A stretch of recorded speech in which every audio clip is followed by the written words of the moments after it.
সায়রা সরল মনে বিশ্বাস করে। সে ভাবতেও পারে না তার স্বামী আরমান আসলে কোনো ব্যবসায়ী নয়, সে হলো অন্ধকার জগতের এক বিষাক্ত রাজা। শহরের এক গোপন আস্তানায় তখন আরমানের আসল রূপ ফুটে উঠেছে।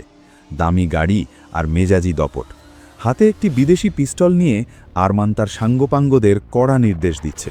আরমান বলল, কাল রাতের মধ্যে বর্ডার দিয়ে সবকটা মাদকের ট্রাক পার হওয়া চাই।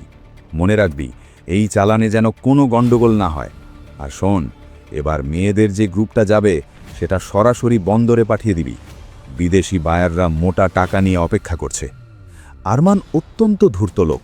সে জানে তার স্ত্রী পুলিশে কাজ করে, তাই সে সবসময় বাড়িতে একজন পরেজগার ও আদর্শ স্বামী হিসাবে নিজেকে প্রকাশ করে। বাড়িতে ফিরলে সে সায়রার খুব যত্ন নেয়, তাকে ঘরের কাজ থেকে ছুটি দিতে চায়। সায়রার মনে আরমানের জন্য অগাধ শ্রদ্ধা ছিল। সে জানত না এই ভালোবাসার আড়ালেই লুকিয়ে আছে এক ভয়ঙ্কর অপরাধী।